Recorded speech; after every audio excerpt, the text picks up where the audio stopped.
The 211 litter I know is well represented in this offering. Really neat young sow. Did an awesome job in the crate, and usually when they do a good job in the crate, there's lots of pigs to represent that effort. And the 211s would be just that. Sired by Absolute. There's not many absolutes in this group, and honestly, there's not a lot of absolutes in the entire crop. So many sows had them a year ago, but this is a young one. Based on what we learned, I really felt like this would be perfect for her, and I really like what we've got here to offer.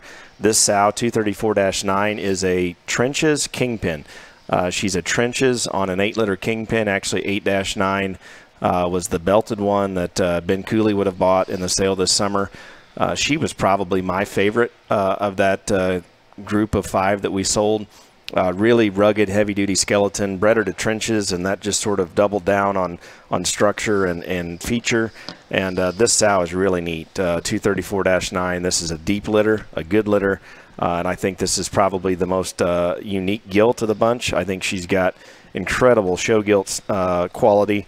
And I just want to remind people, you know, the Absolute thing, he had a really good run for us last winter, and it was across multiple shows. It was across, you know, both sexes. We had gilts that won, bears that won. You know, those gilts that did well at San Antonio were all Absolutes.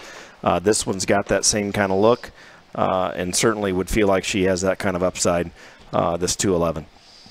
Yeah, and the Absolute Trenches thing from past experiences has been very good. You know, that's been a very good combination, and whenever they come out and look like this and have this kind of presence, that's usually kind of the right speed to start with here. I mean, her look, her flexibility, and just her skeleton is so hard to put into one package. I mean, that is an incredible type of hip and rear leg, which is honestly one of Absolute's biggest strong point to me, you know, both visually and just what he's been able to inject consistently is hip and rear leg. Her length of hip, her tail set, and her look is so good. And, you know, obviously this one's skinny and just more immature, and I think that's a good thing, because maybe this thing's got actually a pretty good chance of getting there and being able to feed for you, not just be a putted out little dink like what most of them are anymore. This one's got real lateness and maturity, real look, real skeleton. I think this one's got a bright future here in this 211 gilt.